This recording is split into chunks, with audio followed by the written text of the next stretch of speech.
વિદ્યાર્થી મિત્રો, હું Ashok sir YouTube channel password એજ્યુકેશનમાં તમારું હાર્દિક સ્વાગત છે.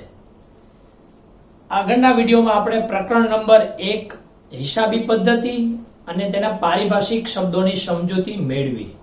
આપણે વાત થઈ એ પ્રમાણે જો એ શબ્દોની સમજૂતી તમારી પાસે હશે તો આ ચેપ્ટર નંબર 2 અકાઉન્ટની અંદર વ્યવહારોની દ્વિઅસર અને ખાતાના પ્રકાર વિશેની સમજૂતી મેળવવામાં ખૂબ જ સરળ રહેશે.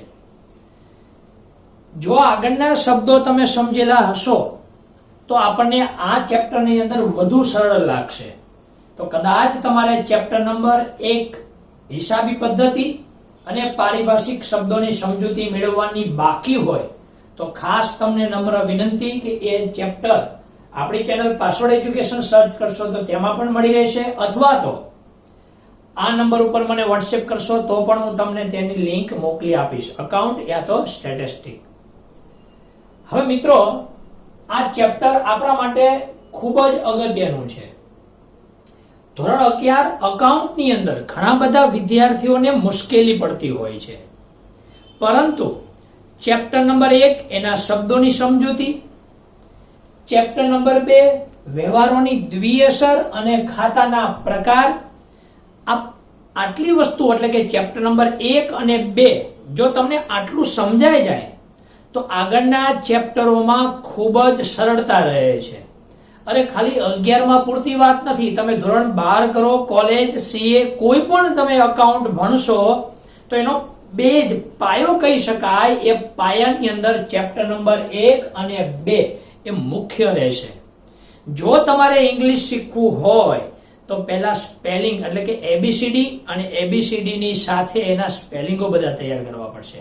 એવી જ રીતે અકાઉન્ટમાં એકાઉન્ટની ભાષાના શબ્દો અને એના રૂલ્સ અને રેગ્યુલેશન કહી શકાય કે કેમ ઉધાર થાય છે, કેમ જમા થાય છે, એ ખાતાનો પ્રકાર કયો છે, એ ખાતું કયું છે, એની અસર શું થાય છે, એ વસ્તુ જો તમે શીખી જશો તો અકાઉન્ટ તમારા માટે એકદમ સરળ રહેશે.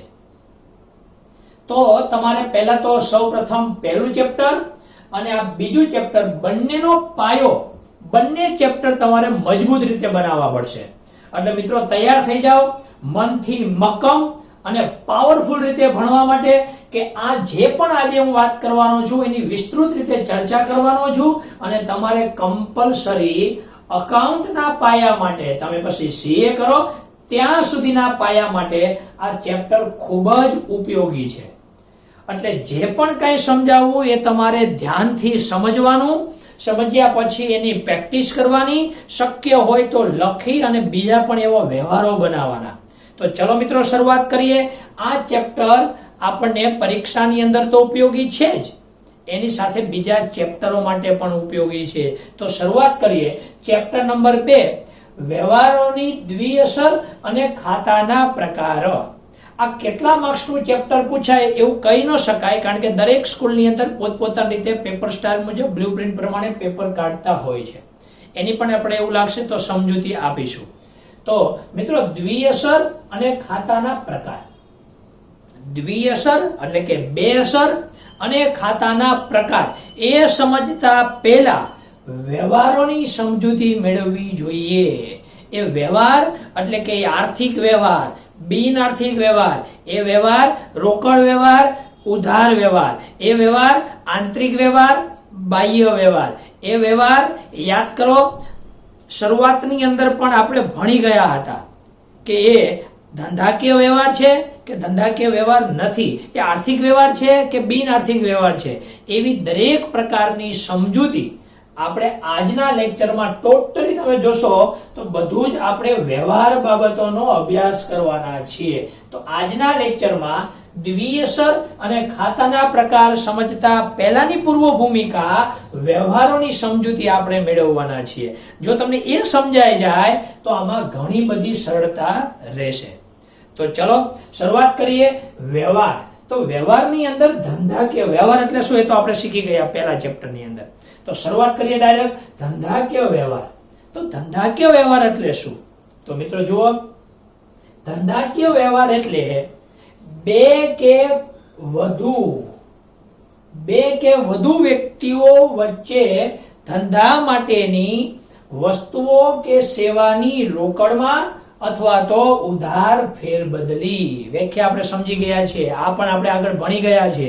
તો જરા થોડુંક સ્પીડની અંદર ફરીથી, ધંધાકીય વ્યવહાર એટલે બે કે તેથી વધુ વ્યક્તિઓ વચ્ચે ધંધા માટેની વસ્તુઓ કે સેવાની રોકડમાં અથવા તો ઉધાર એટલે શાક પણ કહી શકાય, એની ફેરબદલી. તો કે કોઈ પણ વસ્તુની લેવડ દેવડ, કોઈ પણ વસ્તુની ફેરબદલી સેવાની પણ હોઈ શકે. જો બે કે તેથી વધુ વ્યક્તિઓ વચ્ચે ધંધા માટેની વસ્તુઓ અથવા તો શું હોઈ શકે, સેવા પણ હોઈ શકે, એમની રોકડ કે ઉધારમાં ફેરબદલી અથવા તો લેવડ દેવડ. બે કંપની, બે દુકાન અને કસ્ટમર છે ને, ગ્રાહક સાથે જે પણ ટ્રાન્ઝેક્શન થાય, જે વ્યવહાર થાય, એ રોકડમાં થાય કે ઉધાર એટલે કે શાક પર થાય, એ દરેકને ધંધાકીય વ્યવહાર કહે છે. આ બાજુ અહીંયા ફર્નિચર અહીંયા આવે છે અને આ વ્યક્તિ આને રૂપિયા આપે છે અથવા ભવિષ્યમાં પણ આપે છે, તો એને ધંધાકીય વ્યવહાર કહે છે. ફરીથી મિત્રો વ્યાખ્યા ધ્યાનથી સમજો, 1 માર્ક્સમાં પૂછી શકે. ધંધાકીય વ્યવહાર એટલે બે કે તેથી વધુ વ્યક્તિઓ વચ્ચે ધંધા માટેની વસ્તુઓ કે સેવાની રોકડમાં અથવા તો ઉધાર એટલે શાક પર, રોકડમાં અથવા તો ઉધાર ફેરબદલી એટલે ધંધાકીય વ્યવહાર. તો ધંધાકીય વ્યવહારની વ્યાખ્યાનો ખ્યાલ તમને આવી ગયો. તો મિત્રો આમાં કેટલીક બાબતો સમજવા જેવી છે. ધંધાનો વ્યવહાર, પણ એ કેવો વ્યવહાર હોવો જોઈએ? ધંધામાં વ્યવહાર તો ઘણા બધા થતા હોય છે, ધંધાકીય વ્યવહાર ઘણા બધા છે, પરંતુ ધંધાકીય વ્યવહારની અંદર એ વ્યવહાર કેવો હોવો જોઈએ? તો એ વ્યવહાર આર્થિક વ્યવહાર હોવો જોઈએ. એની વિસ્તૃત ચર્ચા આપણે કરવાના છીએ. હું સમજૂતી આપું છું, જરા ધ્યાનથી સમજી લો. ધંધામાં થતો વ્યવહાર કેવો વ્યવહાર? તો કે આર્થિક વ્યવહાર. આર્થિક વ્યવહાર એટલે કેવો?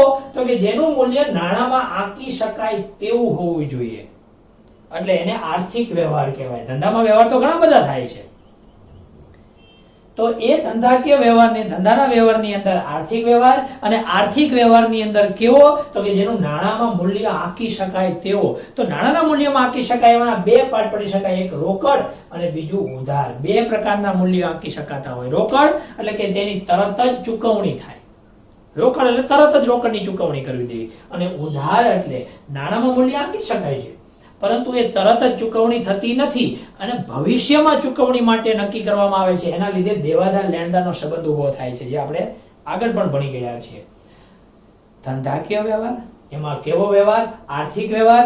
આર્થિક વ્યવહારની અંદર નાણાંમાં મૂલ્ય આંકી શકાય એવા નાણાકીય વ્યવહારો, એના થકી રોકડ અથવા તો ઉધાર હોઈ શકે, અને એ જે વ્યવહારો થાય છે એ આંતરિક પણ હોઈ શકે ને બાહ્ય પણ હોઈ શકે.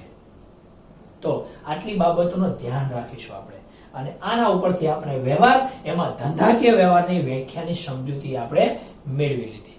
અને હવે આપણે આટલું, આ જ વસ્તુ આજના લેક્ચરમાં આપણે અહીંયાથી અહીંયા સુધી ભણવાના છીએ.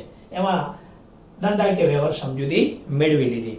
હવે આની સમજૂતી મેળવવા માટે જરા ધ્યાનથી સાંભળજો કે ધંધાકીય વ્યવહારોનું વર્ગીકરણ કરવામાં આવે છે. આટલું વર્ગીકરણ થાય છે, તો કેવી રીતે એનું વર્ગીકરણ થાય છે તો એ જરા સમજીએ.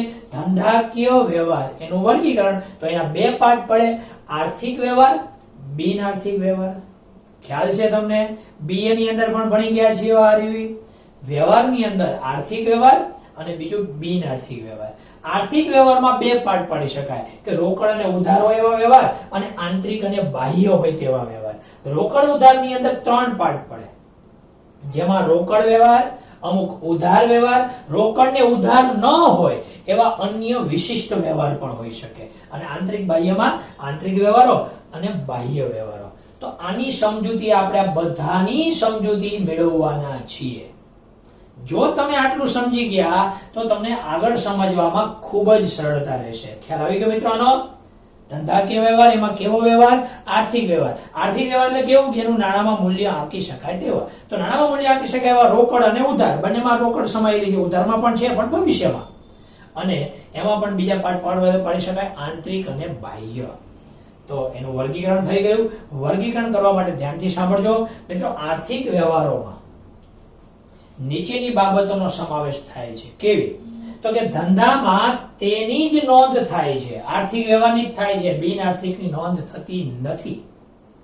ધંધાકીય વ્યવહારની અંદર ચોપડે ધંધામાં તેની જ નોંધ થાય છે. કે કેની? તો કે જેમનું નાણાંમાં મૂલ્ય આંકી શકાય તેવા વ્યવહારો એટલે આર્થિક વ્યવહારો. ધંધાકીય વ્યવહારમાં આર્થિક વ્યવહારોની નોંધ થાય છે. આનું જ વિસ્તૃત મેં લખેલું છે. અને કેવા? કે જેનું નાણાંમાં મૂલ્ય આંકી શકાય તેવા જ વ્યવહારોની નોંધ થાય છે. પછી એ રોકડ હોય અથવા તો એ ઉધાર હોય. રોકડ એટલે તરત જ ચૂકવણી હોય. ઉધાર એટલે કે જે ભવિષ્યમાં ચૂકવવાના હોય તો એના લીધે વર્તમાનમાં દેવાદાર અને લેણદારનો સંબંધ ઉભો થાય છે. એ પણ સમજૂતી મેળવેલી છે, એ પણ હું ડિટેલમાં પાછો સમજાવીશ. કે ઉધાર વ્યવહાર હોય, ઉધાર માલની ખરીદી કરી તો ભવિષ્યમાં આપણે રૂપિયાને ચૂકવવાના થશે. ઉધાર માલ વેચ્યો તો આપણે ભવિષ્યમાં એની પાસેથી રૂપિયા લેવાના થશે અને આપણે આપવાના થશે. એટલે એ દેવાદાર લેણદારનો સંબંધ. દેવાદાર એટલે આપણે રૂપિયા લેવાના છે, લેણદાર એટલે આપણે રૂપિયાને ચૂકવવાના છે.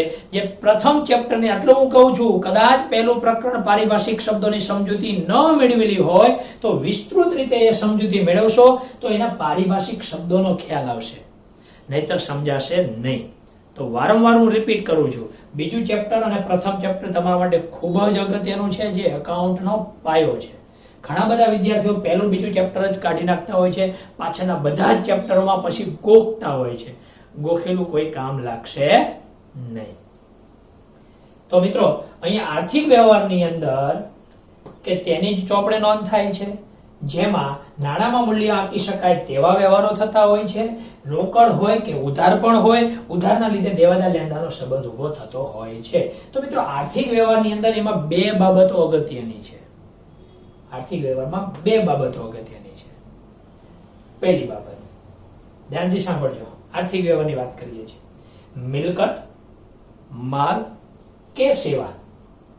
મિલકત, માલ કે સેવા એની સામે રોકડની લેવડ દેવડ. મિલકત લીધી, દીધી, રોકડની લેવડ દેવડ થઈ. હા, મિલકત આવે તો રૂપિયા ચૂકવવા પડે, મિલકત વેચીએ તો રૂપિયા મળે. સામે એ જ રીતે માલ, એની વ્યાખ્યા પણ આપણે સમજીએ. જેનો વેપાર કરતા હોય એની ખરીદ વેચાણની પ્રવૃત્તિ એને માલ કહે છે. તો જે આપણે લઈએ તો રૂપિયા આપવા પડે, માલ દઈએ તો રૂપિયા આપણે લેવાના થાય. અને સેવા આપીએ કોઈને આપણે, તો કે કોઈને ત્યાં આપણે કર્મચારી આપણે ત્યાં કામ કરતો હોય, એ આપણે સેવા આપે છે તો આપણે એને પગાર આપવો પડશે. તો માલ, મિલકત, સેવાની સામે રોકડની લેવડ દેવડ, તો એ આર્થિક વ્યવહાર થયો. આ ત્રણેયની સામે રોકડની લેવડ દેવડ થાય છે. અને એ ત્રણેયની સામે મિલકત, માલ ને સેવા, એ ત્રણેયની સામે શાખ પર થતી હોય છે. એ વ્યવહાર પણ આર્થિક વ્યવહાર જ થયો. તો મિત્રો ધ્યાનથી સમજજો. જો રોકડની લેવડ દેવડ થાય તો એ પણ આર્થિક વ્યવહાર, અને માલ, મિલકત, સેવાની સામે ઉધાર લેવડ દેવડ, એમાં લેવડ દેવડ નથી થતી પણ ઉધાર વ્યવહાર થાય છે. લેવડ દેવડ ભવિષ્યમાં, ખરીદીની ભવિષ્યમાં. પણ હા, તમે મિલકત ખરીદી તો મિલકત આવી ગઈ આપણી પાસે, તો રૂપિયા ભવિષ્યમાં આપવાનું, નાણું ભવિષ્યમાં આપવાનું છે, એટલે એને ઉધાર વ્યવહાર કહે છે, કે જે શાખ પર વ્યવહાર કરે છે. આ બે બાબતો અગત્યની છે. તો મિત્રો આર્થિક વ્યવહારોની મેં તમને સમજૂતી આપી. મિત્રો આ બધું ડિટેલમાં કેમ સમજાવું છું, તો તમે આગળ કોઈ પણ વસ્તુ ભણો તો ક્યાંય તમને મુશ્કેલી ન પડે એટલા માટે ડિટેલ સાથે તમને સમજાવું છું. એટલે જરા થોડુંક સમજવાનો પ્રયત્ન કરજો. તો આપણે કોની સમજૂતી મેળવી? તો કે આપણે આ આર્થિક વ્યવહારોની સમજૂતી મેળવી. આર્થિક વ્યવહાર, આની સમજૂતી ધીમે ધીમે સ્ટેપ બાય સ્ટેપ બધું તમને સમજાવતો જઉં છું. ધંધાકીય વ્યવહાર ખ્યાલ આવી ગયો, ધંધાકીય વ્યવહારની સમજૂતી મેળવી લીધી. હવે આર્થિક વ્યવહાર, કે જે આર્થિક વ્યવહાર કયા? કે જેની ધંધામાં જેની નોંધ થાય છે, કે જેનું નાણાંમાં મૂલ્ય આંકી શકાય છે, કે જેમાં રોકડ હોય કે ઉધાર હોય, જેના લીધે દેવાદાર લેણદારનો સંબંધ ઉભો થાય છે, તે બધા જ વ્યવહારોને આર્થિક વ્યવહાર કહે છે, કે જેની નોંધ ચોપડે કરવામાં આવે છે. એમાં મુખ્ય બે બાબતો છે, માલ, મિલકત ને સેવા. એની સામે રોકડની લેવડ દેવડ, અને માલ, મિલકત, સેવા એની સામે શાખ પર વ્યવહાર કરવામાં આવે છે. તો એ બધા જ વ્યવહારો આર્થિક વ્યવહાર છે. સમજી ગયા આર્થિક વ્યવહાર મિત્રો? તો આર્થિક વ્યવહારની અંદર મુખ્ય 3 પ્રકારે થતા હોય છે. કેટલા પ્રકારે મિત્રો? 3 પ્રકારે. તો આર્થિક વ્યવહારમાં પહેલો પ્રકાર છે રોકડ. આર્થિક વ્યવહારની અંદર મુખ્ય 3 પાર્ટ પડે: રોકડ, ઉધાર ને અન્ય. પછી આની પણ સમજૂતી મેળવીશું. આજે આપણે આખો ચાર્ટ સમજવાના છે. ધ્યાનથી સમજજો. હું વારંવાર બોલું છું, ભલે મોડું થાય પણ સમજવાનો પ્રયત્ન કરજો. તો મિત્રો અહીંયા રોકડ વ્યવહાર, તો કે રોકડ વ્યવહાર એમાં 4 બાબતો સમાયેલી છે. રોકડ ક્યારે થતું હોય? તો કે મિલકત સાથે રોકડની લેવડ દેવડ થાય. મિલકત આવે અને મિલકત જાય. તો રૂપિયા આવે અને જાય. મિલકત આવે, આપણે માનો કે બાઇક ખરીદ્યું, મિલકત, તો સામે રોકડ ગઈ છે ને, રોકડ વ્યવહાર. તો મિલકત સાથે વ્યવહાર, માલ સાથેનો વ્યવહાર. ખરીદી કરી, ખરીદી એટલે આપણે જેનો બિઝનેસ કરતા હોય, જેમ કે આપણે અનાજનો વેપાર કરીએ છીએ, તો આપણે અનાજ ખરીદ્યું તો સામે રોકડ ગઈ. અનાજ વેચ્યું તો સામે રોકડ આવી. બહુ જ મિત્રો ધ્યાનથી સમજજો, ડિટેલ સાથે. જો અકાઉન્ટ સમજવું હોય તો મિલકત, તો કે જમીન, મકાન, યંત્ર, ફર્નિચર, વાહન, સ્કૂટર, મોબાઈલ, કોઈ પણ જે દેખાય મિલકત આપણે સમજી ગયા. મિલકતના પ્રકારો ભણી ગયા આપણે. એ મિલકતની લેવડ દેવડ એ રોકડ વ્યવહાર. મિલકત ખરીદો વેચો. માલ સાથેનો વ્યવહાર એ રોકડ વ્યવહાર. સેવા અંગેના વ્યવહારો, આપણા ત્યાં કોઈ કર્મચારીએ કામ કર્યું, એને પગાર આપ્યો, સેવાનો વ્યવહાર. મજૂરી ચૂકવી, સેવાનો વ્યવહાર. તો એને સેવા અંગેના વ્યવહાર કહે છે. અને દેવા અને લેણા સાથેના વ્યવહાર. દેવા એટલે મેં ઉધાર માલ ખરીદ્યો હતો, ભવિષ્યમાં મારે એને રૂપિયા આપવા પડે કે લેવા પડે? મેં માલ ખરીદ્યો તો ભવિષ્યમાં રૂપિયા આપવા પડે. હા, આપવા પડે. તો એ આપણું દેવું છે. તો એ દેવાના રૂપિયા હવે આપણે 2 મહિના પછી આપવાની વાત થઈ હતી, તો આપણે ચૂકવી દીધા, તો એને કહેવાય દેવું. ભવિષ્યમાં રૂપિયા લેવાના થયા તો એને કહેવાય લેણું. તો ક્યારે લેવાના થયા હોય? તો કે આપણે માલ વેચ્યો હોય ત્યારે. માલ વેચે તો રૂપિયા લેવાના થાય, લેવાના થાય તો એને લેણું કહે છે. તો એમાં પણ રોકડ વ્યવહાર થયો. મિલકત, માલ, સેવા અને દેવા લેણા સાથેના વ્યવહાર એ રોકડના વ્યવહાર કહેવાય. તો આ રોકડની સમજૂતીનો પણ આપણને ખ્યાલ આવી ગયો કે જેમાં રોકડથી ચૂકવણી કરવામાં આવે છે. તો એ રોકડની નોંધ આપણે થઈ ગઈ, એની પણ સમજૂતી આપણને ખ્યાલ આવી ગયો. રોકડ વ્યવહારો. હવે આપણે સમજવાના છીએ ઉધાર વ્યવહારો. એની સમજૂતી આપણે મેળવીએ. તો ઉધાર વ્યવહાર એટલે શું? ધ્યાનથી સાંભળજો મિત્રો, તો જ તમને ખ્યાલ આવશે. વ્યવહારમાં તરત જ ચૂકવણી ન થાય. રોકડ વ્યવહાર એટલે કે જેમાં તરત જ ચૂકવણી થાય. મિલકત ખરીદી, રૂપિયા ચૂકવી દીધા. મિલકત વેચી, રૂપિયા લઈ લીધા. માલ વેચ્યો, રૂપિયા લીધા. માલ ખરીદો તો આપણે રૂપિયા દેવા પડશે. સેવા લીધી કોઈની પાસેથી તો રૂપિયા દેવા પડશે. દેવું લેણું કોઈ હતું તો એ રોકડ વ્યવહાર થયો. પણ ઉધાર વ્યવહાર એટલે કે વ્યવહારમાં રોકડની તરત જ ચૂકવણી ન થાય, પરંતુ ભવિષ્યમાં થાય, તો એવા વ્યવહારને ઉધાર વ્યવહાર કહે છે. તો એમાં ઉધાર વ્યવહારના લીધે દેવાદાર લેણદારનો સંબંધ ઉભો થાય છે. કેવા વ્યવહારના લીધે? ઉધાર વ્યવહારના લીધે દેવાદાર લેણદારનો સંબંધ ઉભો થાય છે. તો અહીંયા મિત્રો ખાસ યાદ રાખજો. તમને એમ કે આપણે આમ તો સમજાવેલું હતું, વેદ લખે લેખ. વેદ લખે લેખ. વે એટલે વેચાણ. તો એનો સંબંધ કોની જોડે? આ દેવાદાર જોડે. અને લે એટલે લેણદાર. એનો સંબંધ કોની જોડે? તો કે ખરીદી જોડે. તમારો 1 માર્ક્સ થઈ ગયો પાકો. જો વેચાણ કરવામાં આવે, ઉધાર વેચાણ, તો કોનો સંબંધ થાય? દેવાદાર ઉભો થાય છે. અને ખરીદી કરવામાં આવે, ઉધાર ખરીદ્યો મિત્રો, તો એના લીધે લેણદારો ઉભા થાય છે. તો આના લીધે પણ તમને 1 માર્ક્સ મળી શકે, MCQ અથવા તો SQ. તો યાદ રાખજો.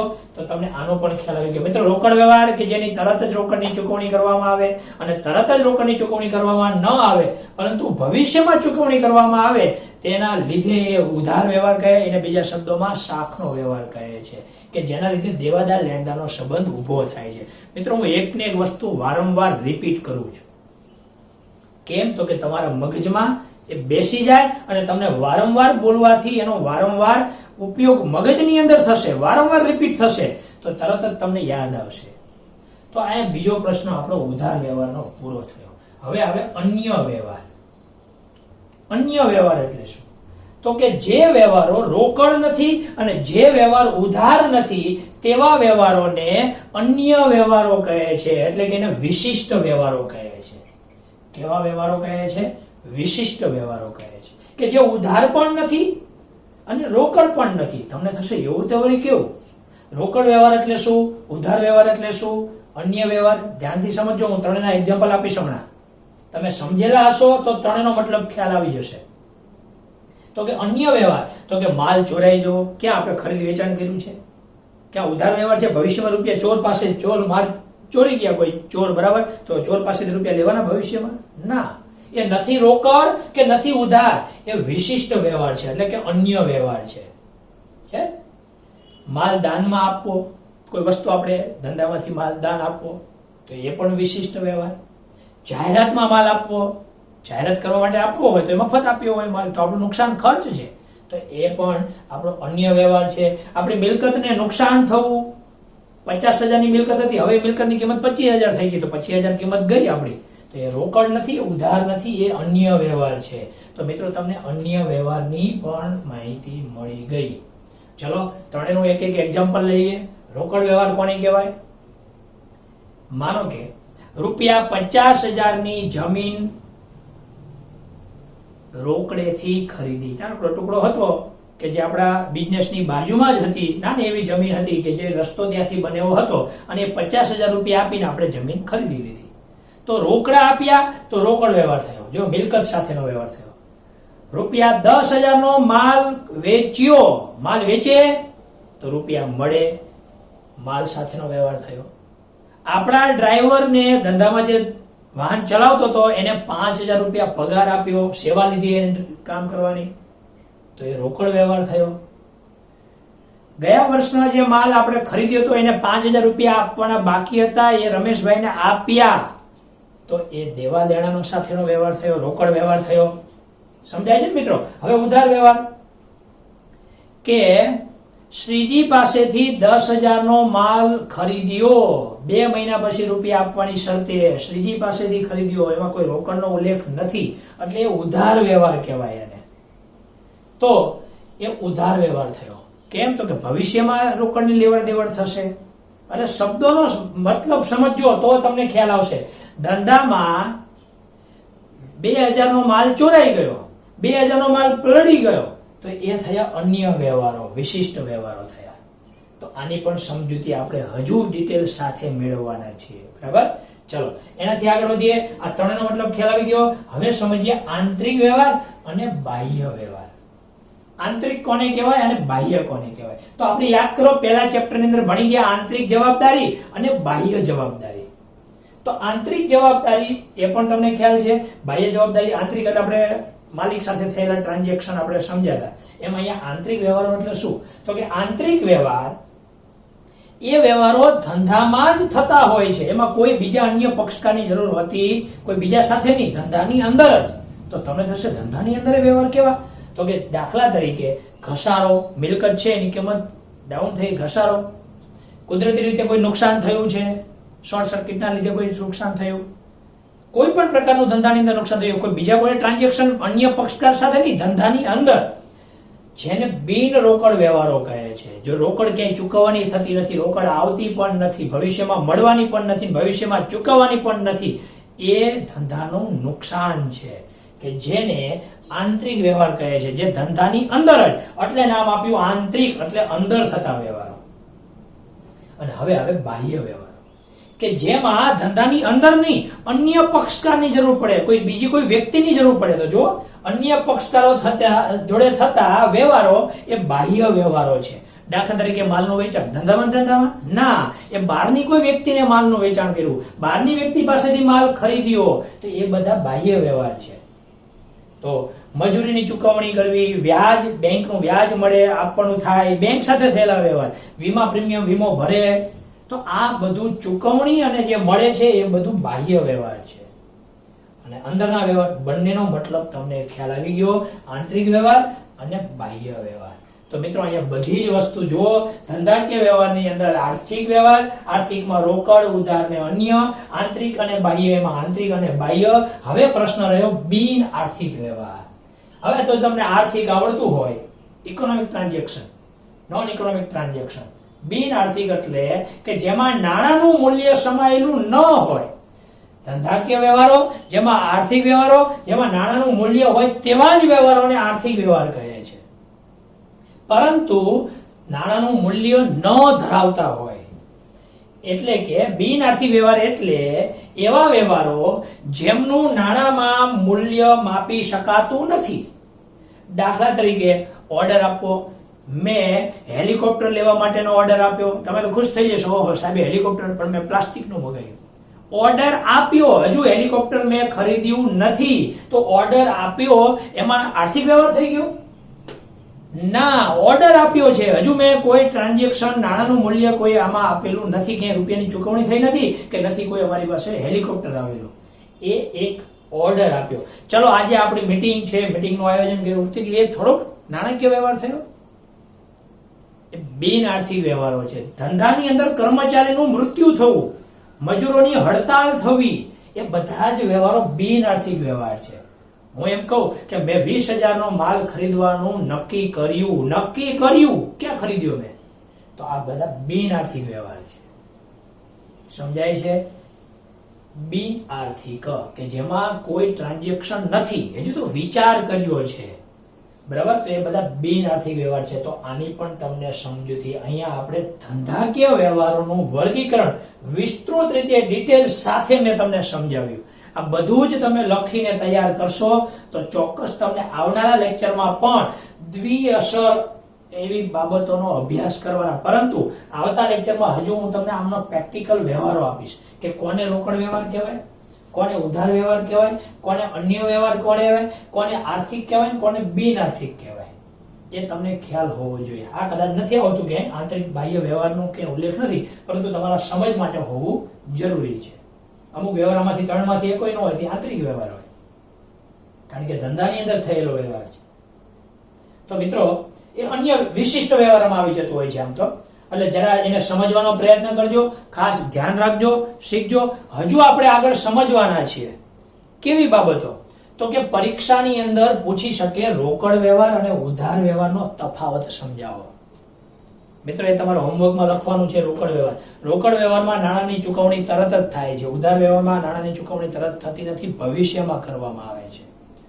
રોકડ વ્યવહારની અંદર કોઈ વ્યક્તિનું ખાતું સંકળાયેલું નથી, એમાં રોકડનું ખાતું સંકળાયેલું હોય છે. કોનું ખાતું? રોકડનું. ઉધાર વ્યવહારમાં કોઈ વ્યક્તિનું નામ સંકળાયેલું, વ્યક્તિનું ખાતું હોય છે, દુકાનનું નામ હોય છે, એમાં એનું ખાતું સંકળાયેલું હોય છે. રોકડ વ્યવહારની અંદર તરત જ રોકડની ચૂકવણી થાય છે. યાદ રાખજો મિત્રો.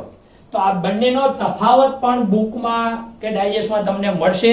ખાસ તમે આનું ઉદાહરણ પણ આપો. 3 મુદ્દા થઈ ગયા. તો તમારે આ બંનેનો તફાવત તમને આવડતો હોવો જોઈએ. લખી નાખજો. બુકની અંદર મળે કે ન મળે, મેં કીધું એ પ્રમાણે તમે ટ્રાય કરશો તો આવડશે. બીજો એક તફાવત પૂછી શકે, આર્થિક વ્યવહાર ને બિન આર્થિક વ્યવહાર. આર્થિક વ્યવહાર એટલે કે જે ધંધાકીય વ્યવહાર છે, જેમાં નાણાંનું મૂલ્ય સમાયેલું છે. આમાં બિન આર્થિકમાં નાણાંનું મૂલ્ય સમાયેલું નથી, નાણાંનું મૂલ્ય ન હોય તેને બિન આર્થિક વ્યવહાર કહે છે. આર્થિક વ્યવહાર જે હિસાબી પદ્ધતિમાં તેની નોંધ થાય છે. બિન આર્થિક વ્યવહારની હિસાબી પદ્ધતિમાં નોંધ થતી નથી, છે ને? આ તફાવત થાય છે. આર્થિક વ્યવહારનું એક એક્ઝામ્પલ આપો કે 50,000 નો માલ ખરીદ્યો, અને બિન આર્થિકનું એક એક્ઝામ્પલ આપો, 50,000 નો માલ ખરીદવાનું નક્કી કર્યું, ખરીદ્યો નથી. બિન આર્થિક વ્યવહાર કહેવાય. ચોપડે નોંધ થાય છે, ચોપડે નોંધ થતી નથી. ધંધામાં આનું મૂલ્ય રહેલું છે, આની કોઈ નોંધ કરવામાં આવતી, એનું કોઈ મૂલ્ય નથી. તો મિત્રો આના તફાવત પણ તમને પૂછે. આના 2 મુદ્દા કે તો આપો એક્ઝામ્પલ સાથે. આંતરિક વ્યવહારમાં કોઈ અન્ય પક્ષકાર હોતો નથી, ધંધાની અંદર જ થતો વ્યવહાર છે. બાહ્ય કે જેમાં અન્ય પક્ષકાર હોય છે, એની સાથે લેવડ દેવડ, એની સાથે વ્યવહાર થાય છે, એને બાહ્ય કહે છે. આંતરિકનું એક ઉદાહરણ આપો, કસારો કુદરતી રીતે નુકસાન થતું હોય. બાહ્યનું ઉદાહરણ આપો. તો કોઈ પણ તફાવત તમને પૂછે આ બેનો પૂછે, આ બેનો પૂછે, આનો પૂછે તો તમને આવડતો હોવો જોઈએ. તો તમે ખાસ કરીને આના તફાવત પણ લખશો એવી આશા રાખું છું. આ દરેક વસ્તુ એવું લાગે તો આનો સ્ક્રીનશોટ પાડી લો અને દરેક વસ્તુ લખી અને પાવરફુલ રીતે એની તૈયારી કરી લેવાની. ક્યાં રોકડ વ્યવહાર આવે, ક્યાં ઉધાર વ્યવહાર આવે, ક્યાં અન્ય વ્યવહાર આવે, કોને આંતરિક કહેવાય, કોને બાહ્ય કહેવાય, કોને આર્થિક કહેવાય, કોને બિન આર્થિક કહેવાય, દરેકની તમારી પાસે સમજૂતી હોવી જોઈએ. તો મિત્રો ખાસ આટલું તૈયાર કરશો તો આવતા લેક્ચરની અંદર આપણે ભણવાના છીએ કે રોકડ વ્યવહાર, આ રોકડ વ્યવહાર છે કે ઉધાર વ્યવહાર છે, આ આર્થિક વ્યવહાર છે કે બિન આર્થિક વ્યવહાર છે, કે આ વિશિષ્ટ વ્યવહાર છે, અન્ય વ્યવહાર છે, એની સમજૂતી આપણે આવતા લેક્ચરમાં મેળવવાના છીએ. તો મિત્રો ખાસ આટલું લખી અને તૈયાર કરજો. આજના લેક્ચરને આપણે અહીંયા પૂર્ણ કરીએ છીએ.